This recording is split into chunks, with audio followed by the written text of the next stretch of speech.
কংগ্ৰেছ দলে যোৱা সময়ছোৱাত কি ধৰণে মিয়াৰ প্ৰতি দৰদ, মিয়াৰ প্ৰতি প্ৰেম, মিয়াৰ প্ৰতি তেওঁলোকৰ ভালপোৱা প্ৰদৰ্শন কৰি আহিছে আমি দেখি আহিছোঁ।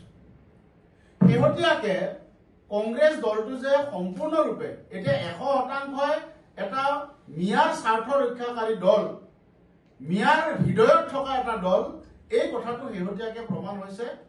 তেওঁলোকৰ প্ৰাৰ্থিত্ব বিচাৰি যে আবেদন পত্ৰ দাখিলৰ যিটো প্ৰক্ৰিয়া, এই প্ৰক্ৰিয়াটোত এই কথাটো সুন্দৰভাৱে পুনৰবাৰ প্ৰতিফলিত হৈছে। আমি দেখা পালো যে কংগ্ৰেছৰ প্ৰাৰ্থিত্ব বিচাৰি যি আবেদনৰ প্ৰক্ৰিয়া সম্পূৰ্ণ হ'ল, তাত 720খন আবেদন কৰিছে বুলি তেওঁলোকৰ উৎসৰ পৰা আমি গম পাইছোঁ। আৰু তাৰে 600তকৈ অধিক কেৱল এটা জনগোষ্ঠীৰ, সেইটো হ'ল মিয়া। অৰ্থাৎ এটা কথা খাটাং হৈ গ'ল, আগন্তুক যি বিধানসভা, এই বিধানসভাৰ নিৰ্বাচনৰ পিছত যিসকল বিধায়ক কংগ্ৰেছৰ পৰা নিৰ্বাচিত হ'ব, সেই বিধায়কসকলৰ মাজত এজনো খিলঞ্জীয়া লোক নাথাকে, এজনো জনজাতি লোক নাথাকে, আনকি এজনো খিলঞ্জীয়া মুছলমান লোকো নাথাকে, কেৱল মিয়া মুছলমান থাকিব। তেওঁলোকৰ প্ৰাৰ্থিত্ব বিচাৰি আবেদন কৰাৰ গোটেই প্ৰক্ৰিয়াটোত যিটো অধ্যয়ন কৰি আমি বুজি পালো, তাত প্ৰাৰ্থিত্ব বিচৰা 90%তকৈ বেছি কেৱল মিয়া লোক, কেৱল মিয়া নেতা। গতিকে তেওঁলোকৰ পৰা যিসকল নিৰ্বাচিত, এইবাৰতো একেবাৰে কম নিৰ্বাচিত হ'ব তেওঁলোকৰ, কিন্তু যিকেইজন বিধায়ক নিৰ্বাচিত হ'ব, সেইকেইজনৰ ভিতৰত এজনো খিলঞ্জীয়া বিধায়ক নাথাকে, আনকি এজনো খিলঞ্জীয়া মুছলমানো নাথাকে। এই কথাটো খাটাং হৈ গ'ল। ইতিমধ্যে তেওঁলোকৰ প্ৰাৰ্থিত্ব বিচৰা প্ৰক্ৰিয়াটোত আমি দেখা পালো যে জনজাতি এলেকাত প্ৰথম পৰ্যায়ত তেওঁলোকে যেতিয়া প্ৰাৰ্থিত্ব বিচাৰিছিলে, তেতিয়া জনজাতি সমষ্টিসমূহৰ বেছিভাগতে তেওঁলোকৰ প্ৰাৰ্থিত্ব বিচৰা নেতাৰ সংখ্যা আছিল 0। তাৰপিছত সেইকাৰণে তেওঁলোকে প্ৰাৰ্থিত্ব বিচৰাৰ আবেদনৰ সময়সীমা অকণমান বঢ়াই দিলে। কিন্তু তাৰপিছতো কেৱল গৌৰৱ গগৈৰ ইনষ্ট্ৰাকশ্যনত কেইজনমান নেতাই যাতে খালী নাথাকে একেবাৰে খিলঞ্জীয়া জনজাতি আসনসমূহত, তাৰ কাৰণে তেওঁলোকে কিছুমান মানুহক তেওঁলোকে ক'লে যে আপোনালোকে নমিনেশ্যনৰ কাৰণে আবেদন কৰক। কিন্তু কাৰ্যত যদি চাই, জনজাতি এলেকাত 100%, 70-80% খিলঞ্জীয়া লোক থকা যিসমূহ সমষ্টি, এই সমষ্টিত তেওঁলোকৰ প্ৰাৰ্থিত্ব বিচৰাৰ তেওঁলোকৰ নেতাৰ কোনো আগ্ৰহ নাই। এই কথাটো তেওঁলোকৰ গোটেই প্ৰক্ৰিয়াটোত আমি বুজি পালো। এতিয়া ডাঙৰ কথাটো হ'ল, তেওঁলোক যি 22টা সমষ্টি আমি কৈ আছো, সেই 22টা সমষ্টিত তেওঁলোক নিজে নিজে সীমাবদ্ধ হৈ গ'ল, তেওঁলোক। এতিয়া সেই 22টা সমষ্টিৰ বাহিৰত কংগ্ৰেছৰ কোনো অস্তিত্ব নাথাকে। আৰু এই কথাটো গৌৰৱ গগৈয়ে বিচৰা যিটো ডিজাইন, সেই ডিজাইনৰে এটা অংশ। অৰ্থাৎ গৌৰৱ গগৈয়ে কি বিচাৰিছে? গৌৰৱ গগৈয়ে বিচাৰিছে যে অসমখন আকৌ সেই তাহানিৰ মুছলিম লীগে বিচৰা অসম্ভৱ। কাৰণ আমি সকলোৱে জানো গৌৰৱ গগৈ ডাঙৰীয়াৰ পাকিস্তানৰ লগত এটা সংযোগ আছে। সংযোগ থকাই নহয়, তেখেতে পাকিস্তানৰ হৈ ভাৰত বিৰোধী কাৰ্যকলাপ কৰিছে। এই কথাবিলাকো লাহে লাহে ওলাই আছে আৰু ওলাব। মুখ্যমন্ত্ৰী মহোদয়ে ইতিমধ্যে আপোনালোকক ঘোষণা কৰিছে, সংবাদমেল দি এই কথাবিলাক বিস্তাৰিতভাৱে উন্মোচন কৰিব। এতিয়া এটা কথা জল পটপট হৈ গ'ল যে গৌৰৱ গগৈ ডাঙৰীয়াই নিজেও বিচৰা নাই যে খিলঞ্জীয়া সমষ্টিসমূহত কংগ্ৰেছ থাকক। কাৰণ তেখেতে উদ্দেশ্য প্ৰণোদিতভাৱে কংগ্ৰেছ দলটোক সম্পূৰ্ণৰূপে মিয়াৰ মাত্ৰ 22টা সিটৰ ভিতৰত কেৱল মিয়াৰ মাজত সীমাবদ্ধ কৰি পেলালে। তাৰ এটা ডিজাইন আছে। সেই ডিজাইনটো কি? সেই ডিজাইনটো হৈছে তাহানিৰ মুছলিম লীগৰ যিটো ডিজাইন, তাহানিৰ মহম্মদ জিন্নাৰ যিটো ডিজাইন, সেই ডিজাইনটোকে গৌৰৱ গগৈ ডাঙৰীয়াই নতুন ৰূপত এতিয়া অসমত প্ৰতিষ্ঠা কৰিব বিচাৰিছে। তেতিয়া মুছলিম লীগে তাহানি কি বিচাৰিছিলে? তাহানি মহম্মদ জিন্নাই কি বিচাৰিছিলে? তাহানি সৈয়দ সাদুল্লাই কি বিচাৰিছিলে? এইটোকে বিচাৰিছিলে যে অসমখন পূব পাকিস্তানৰ অংশ হওক।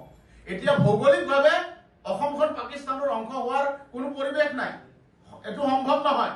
কিন্তু মিয়া মুছলমানৰ সংখ্যাধিক্য ইয়াত কৰি মিয়া মুছলমানৰ আগ্ৰাসী ৰূপটোক উৎসাহিত কৰি অসমৰ খিলঞ্জীয়া মানুহক অৱনমিত কৰাৰ যি নতুন ষড়যন্ত্ৰ, এই ষড়যন্ত্ৰত চামিল হৈছে গৌৰৱ গগৈ ডাঙৰীয়া আৰু তেওঁ উদ্দেশ্য প্ৰণোদিতভাৱে দলটোক কংগ্ৰেছ দলটোক মিয়াৰ মাজত সীমাবদ্ধ কৰিলে।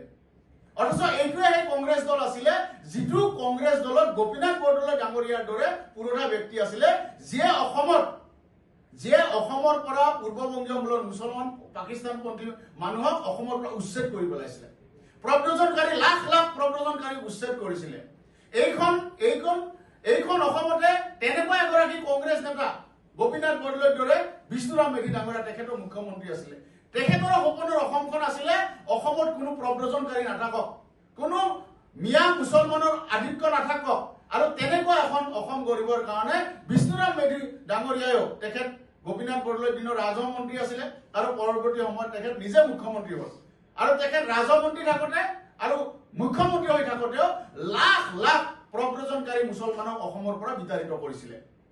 কিন্তু সেই কংগ্ৰেছক, সেই গোপীনাথ বৰদলৈ ডাঙৰীয়াৰ কংগ্ৰেছক, সেই বিষ্ণুৰাম মেধি ডাঙৰীয়াৰ কংগ্ৰেছক এতিয়া গৌৰৱ গগৈয়ে পুনৰবাৰ পাকিস্তানপন্থীত পৰিণত কৰিলে।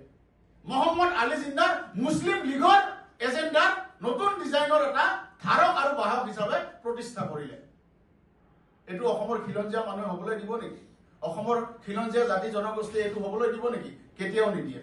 সেইকাৰণে মই এই সংবাদমেলৰ জৰিয়তে অসমৰ আমাৰ খিলঞ্জীয়া জাতি জনগোষ্ঠীৰ যিসকল লোক আজিৰ তাৰিখতো কংগ্ৰেছ দলত আছে, মই তেওঁলোকক সবিনয়ে অনুৰোধ জনাওঁ, তেওঁলোকৰ ওচৰত মই সবিনয়ে আবেদন জনাওঁ যে কোনো পৰিস্থিতিতে আপোনালোকে কংগ্ৰেছত আৰু থাকিব নোৱাৰে।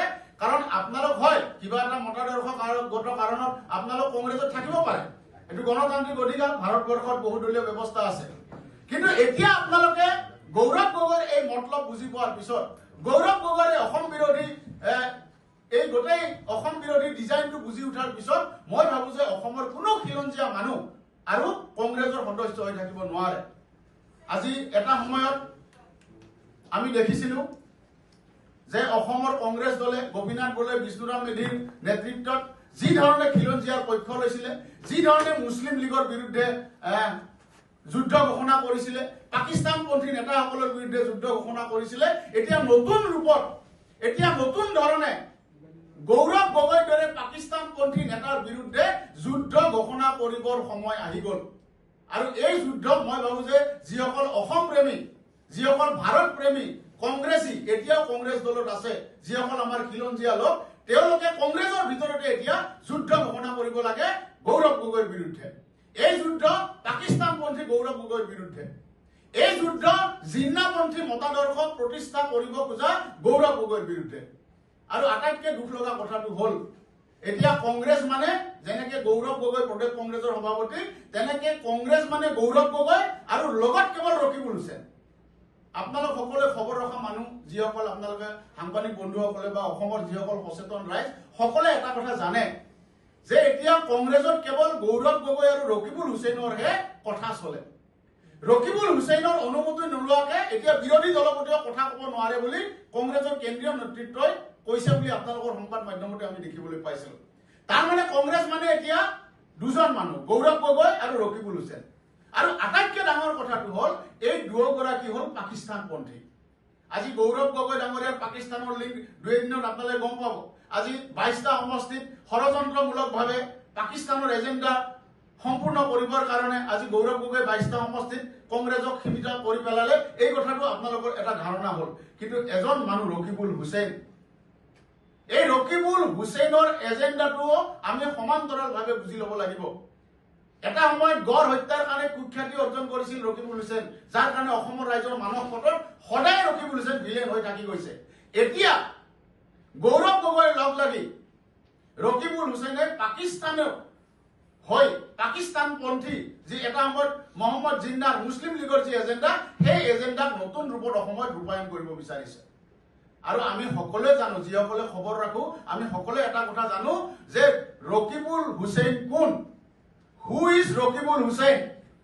ৰকিবুল হুছেইন হৈছে নুৰুল হুছেইনৰ পুতেক। আৰু নুৰুল হুছেইন কোন? Who is Nurul Hussain? তেখেত প্ৰয়াত। নুৰুল হুছেইন আছিলে ৰকিবুল হুছেইনৰ দেউতাক, আছিলে অসমত জিন্নাপন্থী এজন নেতা তেখেত আছিলে পাকিস্তানপন্থী এজন নেতা যিয়ে নিজৰ ঘৰত পাকিস্তানৰ পতাকা উৰুৱাইছিলে আৰু জিন্নাৰ পাৰ্টিৰ মুছলিম লীগৰ ভলণ্টিয়াৰ হয় তেওঁ নগাঁৱৰ বিভিন্ন গাঁৱে গাঁৱে সংখ্যালঘু এলেকাত তেওঁ পৰিভ্ৰমণ কৰিছিলে আৰু মুছলিম লীগৰ পক্ষত জনতাক লৈ যাবৰ কাৰণে তেখেতে অপপ্ৰচাৰ কৰিছিলে অৰ্থাৎ ৰকিবুল হুছেইনৰ দেউতাক নুৰুল হুছেইন আছিলে পাকিস্তানৰ পতাকা উৰুৱা জিন্নাপন্থী অসমৰ এজন নেতা পিছত তেওঁ কংগ্ৰেছত আহিলে এইটো বেলেগ কথা পিছত সৈয়দ ছাদুল্লাহ কংগ্ৰেছলৈ আহিছিলে কাৰণ তেওঁলোকে নিজৰ নিৰাপত্তাৰ কাৰণে অসম ভূমিত তেওঁলোকৰ কৰ্তৃত্ব ৰাখিবৰ কাৰণে নিজৰ অস্তিত্ব ৰাখিবৰ কাৰণে বহুত মুছলিম লীগৰ নেতা পিছত স্বাধীনতাৰ পিছত তেওঁলোক কংগ্ৰেছলৈ আহিলে এইটো বেলেগ কথা ৰকিবুল হুছেইনৰ দেউতাকক কংগ্ৰেছলৈ আহিলে কিন্তু ৰকিবুল হুছেইনৰ তেজত পাকিস্তান আছে ৰকিবুল হুছেইন নুৰুল হুছেইনৰ যেহেতু পুতেক যি পাকিস্তানপন্থী জিন্নাপন্থী যি পাকিস্তানৰ পতাকা উৰাই ফুৰিছিলে পাকিস্তানৰ হৈ পূৰ্ব পাকিস্তানৰ অসমখনক সামিল কৰিব লাগে বুলি কেম্পেইনিং কৰি ফুৰিছিলে সেই নুৰুল হুছেইনৰ পুতেক ৰকিবুল হুছেইন গতিকে নুৰুল হুছেইনৰ পুতেক হিচাপে ৰকিবুল হুছেইনৰ গাত কাৰ তেজ আছে পাকিস্তানৰ তেজ আছে জিন্নাৰ তেজ আছে আজি গৌৰৱ গগৈ ডাঙৰীয়াই আজি ৰাজনৈতিক কোনো ইস্যু বিচাৰি নাপায় আমাৰ মুখ্যমন্ত্ৰী ডাঙৰীয়াক কেতিয়াবা জিন্নাৰ লগত তুলনা কৰা আমি দেখিবলৈ পাইছো গৌৰৱ গগৈৰ সব কথাতে যেনেকে আমি কমেডি হিচাপে লওঁ এইটো এটা ডাঙৰ কমেডি ডাঙৰ কৌতুক আসল জিন্না গৌৰৱ গগৈ আসল জিন্না ৰকিবুল হুছেইন আৰু এই দুইগৰাকী জিন্না এতিয়া কংগ্ৰেছৰ প্ৰধান নেতা আৰু এই কংগ্ৰেছে কি কৰিবলৈ গৈ আছে এই কথাটো তেওঁলোকৰ প্ৰাৰ্থিত্ব বিচাৰি আবেদন দিয়া গোটেই প্ৰক্ৰিয়াটোত আমি দেখিলো আৰু এতিয়া লাহে লাহে লাহে লাহে কেৱল মিয়া মুছলমানৰ দল হিচাপে প্ৰতিষ্ঠা কৰাৰ যিটো তেওঁলোকৰ ডিজাইন এই ডিজাইনটোত আমি বুজি পালো কিন্তু এই ডিজাইন কেৱল কংগ্ৰেছক পাকিস্তানপন্থী কৰাই নহয় কেৱল জিন্নাৰ ডিজাইন সাকাৰ কৰাই নহয় এই গোটেই ডিজাইনটোৰ অসমৰ কাৰণে অত্যন্ত ভয়ংকৰ এই কাৰণে যে অসমখন আমি এনেকুৱা এটা ঠাইত আছো য'ত আজি মুখ্যমন্ত্ৰী মহোদয়ে বাৰে বাৰে কৈ আছে আমি সকলোৱে জানো এই কথা যে আৰু এবছৰৰ পিছৰ পৰা লোকপিয়লৰ প্ৰক্ৰিয়া আৰম্ভ হ'ব 27 চনৰ পৰা আৰু এইবাৰ লোকপিয়লৰ আমাৰ যিটো আশংকা খিলঞ্জীয়া মানুহৰ যিটো আশংকা 40% বেছি মিয়া মুছলমান মানুহৰ সংখ্যা বাঢ়িব অৰ্থাৎ লাহে লাহে আগ্ৰাসী ৰূপত বিভিন্ন ধৰণে আগ্ৰাসী ৰূপত এতিয়া মিয়া মুছলমানে খিলঞ্জীয়া লোকৰ ওপৰত লাহে লাহে আক্ৰমণবিলাক বঢ়াই তুলিছে আৰু তাৰ প্ৰধান সেনাপতি হৈছে গৌৰৱ গগৈ আৰু ৰকিবুল হুছেইন যাৰ তেজতে পাকিস্তান আছে যাৰ তেজতে জিন্নাৰ অসম বিৰোধী ডিজাইন সোমাই আছে গতিকে সেইকাৰণে মই আপোনালোকক এটা কথা অনুৰোধ জনাওঁ